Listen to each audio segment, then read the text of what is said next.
আমাদের কাছে শীতকাল কিন্তু কড়াইশুঁটির কচুরি আর আলুর দম ছাড়া একেবারেই অসম্পূর্ণ। অথচ এই কড়াইশুঁটির কচুরি বাড়িতে এখন অনেকেই আর বানাতে চান না। অনেক ক্ষেত্রে বেলতে গেলে বা ভাজতে গেলে ফেটে যায়। আজকে আমি ভীষণ সহজ কিছু টিপস এবং ট্রিক্স তোমাদের সাথে শেয়ার করব, যা ইউজ করলে খুব সহজে নরম তুলতুলে ফুলকো ফুলকো কড়াইশুঁটির কচুরি তোমরা বাড়িতে অনায়াসে বানিয়ে নিতে পারবে। চলো তাহলে ভিডিওটা শুরু করে ফেলি। তার জন্য প্রথমে আমি নিয়েছি 1 বাটি মতো ময়দা আর হাফ বাটি মতো আটা। সামান্য লবণ এবং তেল দিয়ে খুব ভালো করে ময়ামটা দিয়ে নিয়ে অল্প অল্প করে জল দিয়ে নরম নরম করে একটা ডো তৈরি করে নিতে হবে। এদিকে কড়াইশুঁটির কচুরির জন্য তেলে ফোড়ন দিয়েছি গোটা জিরে, গোটা মৌরি, কালো জিরে, হিং, হলুদ আর লবণ। ফোড়নটা চড়বড় করে উঠলে আগের থেকে বেটে রাখা কড়াইশুঁটি, আদা আর লঙ্কার পেস্টটাকে দিয়ে পরিমাণ মতো লবণ দিয়ে ভালো মতো ভাজা ভাজা করে নিয়েছি। কড়াইশুঁটির কচুরির জন্য আটা ময়দাও মাখা হয়ে গেছে আর পুরটাও বানানো হয়ে গেছে। এবার চলো কড়াইশুঁটির কচুরিগুলো বেলে নেওয়া যাক। তার জন্য প্রথমে লেচি কেটে নিচ্ছি। লেচিগুলোকে খুব ভালো মতো গোল করে মাঝখানে গর্ত করে ঠেসে ঠেসে পুরটাকে দিয়ে নিচ্ছি। অনেকেই কিন্তু কড়াইশুঁটির কচুরি থেকে পুর বেরিয়ে যাওয়ার ভয়ে পুরটা কম করে দেয়, তার জন্যই কিন্তু কড়াইশুঁটির কচুরিগুলো আগের মতো আর স্বাদ হয় না। কিন্তু এই প্রসেসে বানালে আটা ময়দাটাকে একদম নরম করে মাখলে কড়াইশুঁটির কচুরির পুর কিন্তু অনেকটা করে তোমরা দিতে পারবে। দেখে তো নিশ্চয়ই বুঝতে পারছো কতটা ঠেসে আমি পুরটাকে ইউজ করলাম। এবার কড়াইশুঁটির কচুরিগুলো বেলে নেওয়ার পালা। প্রথমে সামান্য একটু তেল বুলিয়ে নিচ্ছি।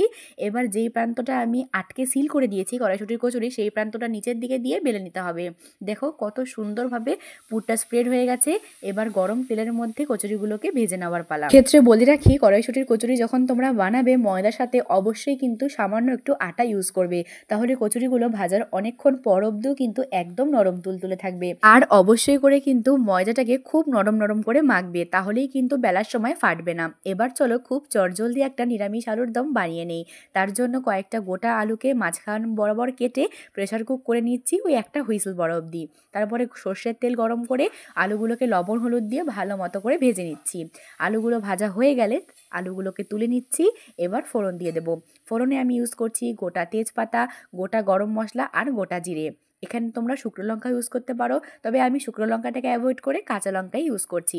ফোড়নটা চড়বড় করে উঠলে দিয়ে দিচ্ছি আগের থেকে কুচি করে কেটে রাখা টমেটো আর উপর থেকে একটু লবণ ছিটিয়ে ঢাকা চাপা দিয়ে রেখে দিচ্ছি। তাহলে টমেটোটা একদম নরম হয়ে কিন্তু খুব সুন্দর গ্রেভি হয়ে যাবে। দেখো ঢাকা চাপা খুলে টমেটোগুলোকে খুন্তি দিয়ে একটু স্ম্যাশড করে দিয়ে তার মধ্যে আমি দিয়ে দিচ্ছি 1 চামচ মতো জিরে আদা বাটা, কাশ্মীরি লঙ্কার গুঁড়ো আর একটু গরম মশলার গুঁড়ো, আর একটু এখানে আমি কড়াইশুঁটিও ইউজ করছি।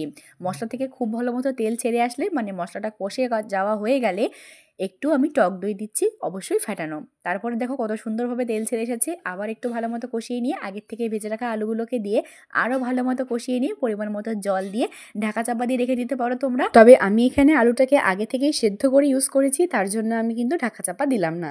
সামান্য একটু চিনি দিয়ে দিচ্ছি। খেতে কিন্তু অসাধারণ হয়েছিল আলুর দমটা। এভাবে কোনো দিন আলুর দমটা বানিয়ে দেখতে পারো।